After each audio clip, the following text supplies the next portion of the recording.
Assalamualaikum warahmatullahi wabarakatuh. Bismillahirrahmanirrahim. Alhamdulillah wa syukranillah, la haula wa la quwata illa billah. Allahumma sholli ala sayyidina Muhammad wa ala ali sayyidina Muhammad, amma ba'da. Pemirsa yang dirahmati Allah Subhanahu wa taala, kembali berjumpa dengan saya Dai Alam yang insya Allah tetap akan dalam konten usaha dakwah sekaligus berkomentar tentang kejadian nasional yang menyangkut tentang agama. Mungkin dalam komentar-komentar saya tentang kejadian dan agama yang disudutkan atau agama yang diadu domba dan lain-lain, mungkin banyak menyinggung hati daripada semua pemirsa yang dirahmati Allah. Maka saya secara pribadi pun minta maaf kepada saudara semua. Akan tetapi sebuah agama itu adalah nasihat, dan nasihat itu kebanyakan menyakitkan. Saya pun sering sekali menerima nasihat, apalagi ketika dalam bimbingan orang tua, bimbingan guru. Dulu saya sering sekali diberikan nasihat-nasihat, dan nasihat itu memang menyakitkan. Karena apa? Sesuatu yang kita senangi, sesuatu yang kita sedang lakukan, sesuatu yang kita mungkin yakini, akan tetapi dinasihati itu jangan dilakukan. Maka teman-teman yang dirahmati Allah Subhanahu wa taala, untuk kali ini saya ingin mencoba memberikan satu buah hal yang sangat penting, yaitu tentang apakah ketika Imam Mahdi turun, apakah ketika Imam Mahdi dibaiat, apakah ketika Imam Mahdi sudah ada dan telinga kita mendengar atas kedatangannya, kita mampu untuk mengikuti beliau, atau kita hanya melewatkan kabar tersebut, atau bahkan kita sebagai salah satu penentang dari Al-Mahdi tersebut. Mengingat sabda Rasulullah banyak sekali yang telah diriwayatkan secara sahih bahwa di akhir zaman akan datang Al-Mahdi yang bernama sama persis dengan baginda Nabi Muhammad SAW. Bahkan nama orang tuanya pun sama, Muhammad bin Abdullah. Maka saudaraku yang dirahmati Allah, tentu kita ingin agar diri kita, diri saya, dan saudaraku semua termasuk salah satu dari para pengikut sekaligus pendukung Al-Mahdi, penegak keadilan, yang pasti percaya atau tidak percaya, mau atau tidak mau, itu akan terjadi. Karena sabda Rasulullah SAW dan ayat Al-Quran yang telah disampaikan oleh beliau itu lebih tepat dari munculnya matahari dari sebelah timur, ataupun munculnya matahari di akhir zaman dari sebelah barat. Baik teman-teman saudaraku yang dirahmati Allah, jangan lupa untuk subscribe channel saya. Insya Allah kita tambah manfaat dan tambah barokah bagi yang belum subscribe. Dan yang sudah subscribe, jangan sungkan-sungkan untuk berkomentar tentang apa yang perlu diperbaiki atas diri saya, ataupun berkomentar tentang apa pendapat saudaraku di kolom komentar di bawah. Saya ingin merangkum 5 langkah untuk kita mampu mengikuti Al-Mahdi. Ini tolong diperhatikan saudaraku, dan nanti bisa di-share agar seluruh umat Islam ini melihat, mendengar, dan mau untuk berusaha agar menjadi umat baginda Muhammad SAW yang diteruskan oleh Al-Mahdi di akhir zaman. Yang pertama, A'udzubillahi minasyaitonirrajim. Bismillahirrahmanirrahim. Wasari'u ila maghfiratin min rabbikum wa jannatin 'arduhas samawati wal ardh u'iddat lil muttaqin. Saya mengambil satu buah ayat di dalam surat Al-Imran ayat 133. Saya ambil ini karena ini memang tahap pertama, yaitu bergegaslah, bersegeralah kita untuk bertaubat kepada Allah Subhanahu wa ta'ala. Dan ketika kita mau bertobat, maka Allah sudah menyediakan surga yang sangat luas di akhirat nanti. Kemudian ini hanya disediakan bagi orang-orang yang bertakwa, dan tidak mungkin orang mampu bertakwa tanpa melakukan pertaubatan lebih dahulu. Mungkin kadang kita malah bingung ketika kita disuruh taubat. Dulu ya, pengalaman saya dulu itu ketika disuruh bertobat, saya bingung, apa dosa saya, apa kesalahan saya, dan apa yang telah saya lakukan yang menyalahi syariat. Ini Jadi sering sekali sesuatu yang menyebabkan dosa, maksiat, ataupun kita keluar dari syariat Islam, akan tetapi kita tidak memahaminya. Sehingga ketika kita disuruh bertobat malah bertanya, dosa saya apa? Apa dosa saya? Dan lain-lain. Maka ketika kita sudah melakukan pertobatan ini, maka secara otomatis kita akan mampu mulai mengangkat kepada sholat 5 waktu, ya. Mengangkat kepada sholat 5 waktu, amal-amal wajib, amal sunnah mulai terangkat, mulai kita mampu untuk menjalaninya. Tanpa bertobat kita tidak bisa. Dan tidak mungkin ketika seorang muslim yang menyepelekan, meninggalkan dengan sengaja atau tidak mengakui adanya syariat Nabi yang sholat 5 waktu, ini nanti akan mampu menyambut Al-Mahdi. Ini tidak mungkin. Karena apa? Sholat 5 waktu ini adalah tiang agama Islam. Ketika sudah meninggalkannya, maka ketika Al-Mahdi pun turun, maka kita mungkin hanya akan terlewat di telinga saja, tidak ada kerentak untuk mengikutinya. Maka saudaraku yang dirahmati Allah, mari kita hidupkan sedikit-sedikit tentang sholat 5 waktu ini, kemudian ditambah dengan amal-amal sunnah yang lainnya. Kemudian, ini masih di poin pertama untuk bertobat.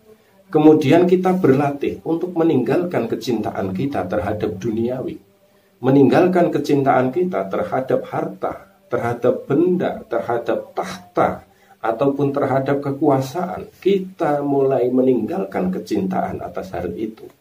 Kita cukup meletakkan duniawi di atas tangan kita. Kita cukup meletakkan berpikir duniawi di dalam pikiran kita. Tapi jangan sekali-kali kita meletakkan duniawi di hati kita. Hati kita itu tawajuh kepada Allah dan bertawakal kepada Allah. Dunia ini kita putar pakai otak kita, usaha pakai otak kita, pakai kepala kita, pakai pemikiran kita, dan kita menerimanya pun pakai tangan kita.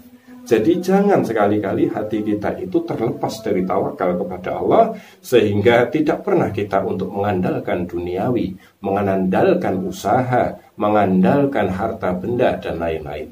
Mengingat banyak orang yang berusaha tapi tidak mendapatkan hasil, tapi banyak orang yang tidak berusaha tapi dapat hasil. Ini adalah satu gambaran. Jadi ketika kita menjaga hati kita dari kecintaan terhadap dunia ini satu pintu poin, kita akan mampu meninggalkan duniawi, meninggalkan anak, meninggalkan istri, meninggalkan harta benda, meninggalkan semua kekuasaan, meninggalkan semua yang ada di dunia ini untuk lillahi ta'ala, untuk menggapai ridha Allah.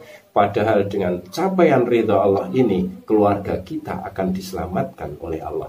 Tapi kalau kita memberatkan harta kita, memberatkan keluarga kita, memberatkan anak dan istri kita, merasa kita mampu melindungi mereka, maka Allah akan melepaskan kita sekaligus keluarga kita.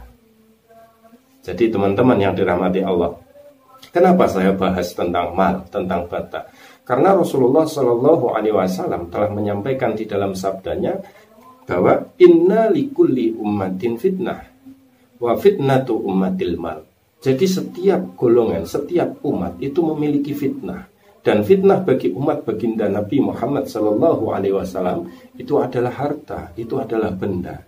Maka poin yang pertama ini mari kita awali, yaitu dengan bertobat, mengamalkan sholat 5 waktu, dan terus meningkatkan kecintaan kita kepada Allah, dan terus berlatih untuk tawakal kepada Allah. Kemudian poin yang kedua agar kita mampu untuk mengikuti Al-Mahdi, saksikan sampai selesai. Poin yang kedua adalah jangan kita berdiri sendiri. Jangan kita merasa mampu dengan berdiri sendiri menyusul Al-Mahdi. Karena apa? Allah Subhanahu wa ta'ala telah memfirmankan di dalam Al-Qur'annya, saya ambil di surat Al-Baqarah yang ke-43. Wa aqimus sholata wa atuz zakat warka'u ma'ar rakiin. Ini saya ambilkan ini saja yang biar lebih mudah, yaitu orang-orang yang telah menegakkan sholatnya. Dengan bertaubat kita mampu menegakkan sholat. Kemudian dengan menghilangkan kecintaan kita terhadap dunia, zakat, maka kita akan mampu bersyukur, kita mampu berzakat, kita mampu bersedekah, kita mampu menyisihkan harta kita untuk Allah Subhanahu wa Ta'ala tanpa membuang kecintaan terhadap duniawi. Di poin yang pertama, kita akan berat untuk melakukan zakat, kita akan berat untuk bersedekah dan lain-lain. Kemudian poin yang keduanya ini adalah warka'u ma'arroqin. Jangan berdiri sendiri kita merasa kuat, tapi rukuklah bersama orang-orang yang rukuk. Yaitu bergabunglah kita dengan ulama, bergabunglah kita dengan para kiai, bergabunglah kita dengan jamaah. Jamaah yang bagaimana? Jamaah yang amar ma'ruf nahi mungkar. Jamaah yang sudah jelas-jelas meninggikan Allah, membela agama Allah, dan jelas-jelas ingin menegakkan syariat agama Islam, syariat umat Rasulullah terhadap diri umat yang sudah Islam.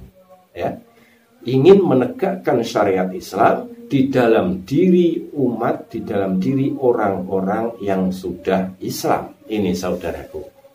Jadi ketika kita berdiri sendiri, maka kita akan kehilangan, ya, kita akan kehilangan. Pertama, kehilangan kabar, kedua, kehilangan kekuatan, dan tidak ada bagi kita untuk mampu mengikutinya. Kemudian poin yang ketiga, agar kita mampu mengikuti ketika Al-Mahdi datang, yaitu dengan cara cari dan temukan tuntunan atas hidupmu. Cari dan temukan pemimpin atas dirimu sendiri, yaitu meneruskan poin yang kedua. Ulama yang engkau datangi, ulama yang engkau ikuti, maka taatilah dia. Taatilah dia. Saya tidak akan membahas ulama syu'u yang mana, ulama baik yang mana, ulama buruk yang mana. Tapi saya akan membahas bagaimana Anda dan kita mengikuti ulama tersebut. Kebenaran sudah Allah kasih di dalam hati. Ketika kita mengikuti seseorang dan seseorang itu ternyata meninggalkan syariat Allah, seseorang itu ternyata gila jabatan duniawi, seseorang itu ternyata tercarut-marut di dalam kehidupan duniawi, maka Anda akan bisa membedakannya sendiri. Karena apa, saudaraku yang dirahmati Allah? Kita tidak bisa mengaku sendiri di hadapan Allah bahwa saya sudah beriman tanpa mengikuti penerus Rasul, tanpa mengikuti para ulama. Karena al-ulama warasatul anbiya. Jadi kita nggak bisa ngaku-ngaku, kecuali ulama tersebut, orang yang kita ikuti tersebut mengakui atas diri kita. Dan ingat teman-teman, saudaraku semua yang dirahmati Allah, Allah pun sering sekali di dalam Al-Quran beberapa kali menolak pengakuan keimanan manusia, menolak keimanan, pengakuan keimanan dari diri manusia, dari diri hambanya. Saya ambilkan satu ayat di surat Al-Baqarah yang ke-8. Bismillahirrahmanirrahim. Wa minan nasi may yaqulu amanna billah wa bil yaumil akhir wa ma hum bimu'minin.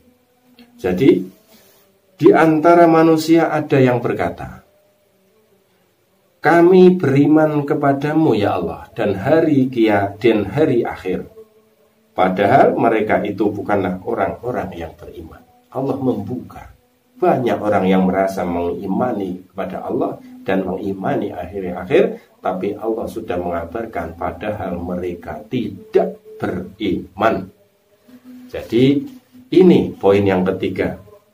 Pentingnya kita mendapatkan satu ulama sebagai penuntun kita.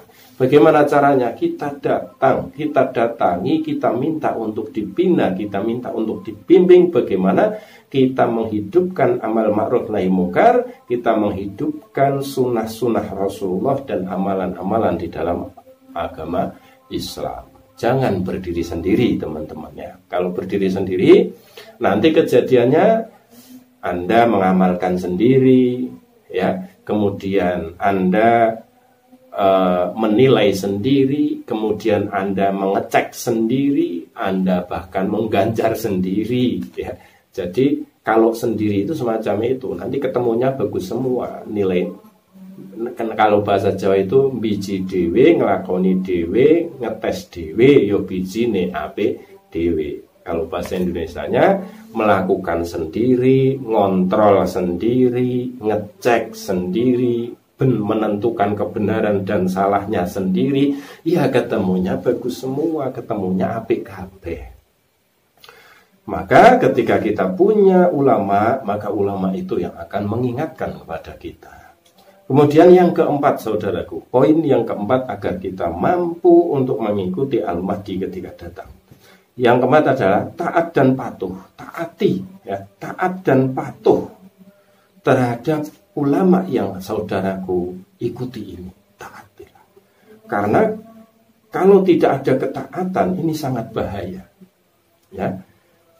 Kalahkan akal pikiran kita, kalahkan penemuan kita, kalahkan pendapat kita, dan ikuti pendapat ulama kita, ikuti pemikiran ulama kita. Kalau kita masih memenangkan akal pikir kita melulu, maka kita akan tidak mampu. Ketika ulama kita mengabarkan Al-Mahdi sudah turun, berangkat persiapan, ayo kita jemput dan lain-lain, maka kita akan berpikir, wah ini keluargaku bagaimana, sawahku bagaimana, pangkatku bagaimana, dan lain-lain. Ini akan terjadi, teman-teman.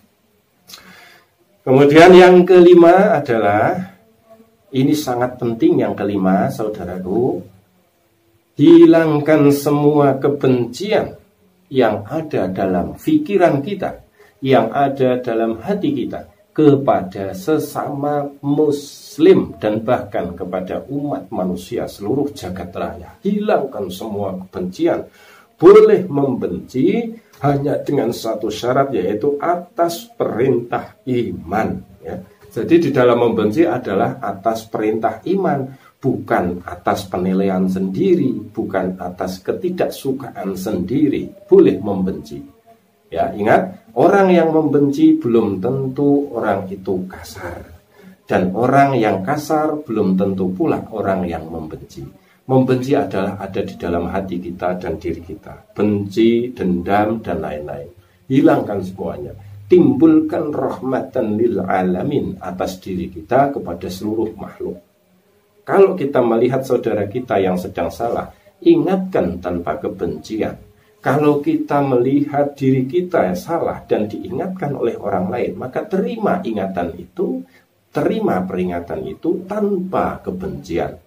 Jadi, saudaraku yang dirahmati Allah, ini adalah poin yang sangat penting yang kelima. Menghilangkan seluruh kebencian terhadap umat manusia, apalagi terhadap sesama muslim, kecuali membenci atas perintah iman, ya, yaitu tentang kemungkaran. Saudaraku yang dirahmati Allah, ini video agak lama. Semoga saudaraku semua menyampaikan sampai akhir dan bisa bermanfaat. Mengingat hanya ada berapa golongan saja yang mampu mengikuti Al-Mahdi, ya, golongan amal. Misalnya 5 poin ini bagaimana kita untuk bisa ikut. Tapi golongannya dalam beramal itu adalah orang-orang yang menjaga Al-Quran, orang-orang yang menjaga dakwah, dan orang-orang yang melakukan sunnah-sunnah Rasulullah Sallallahu Alaihi Wasallam. Mari kita wujudkan. Tentukan di mana saudaraku ingin menetapkan diri untuk menyambut Al-Mahdi ketika sudah datang. Assalamualaikum warahmatullahi wabarakatuh.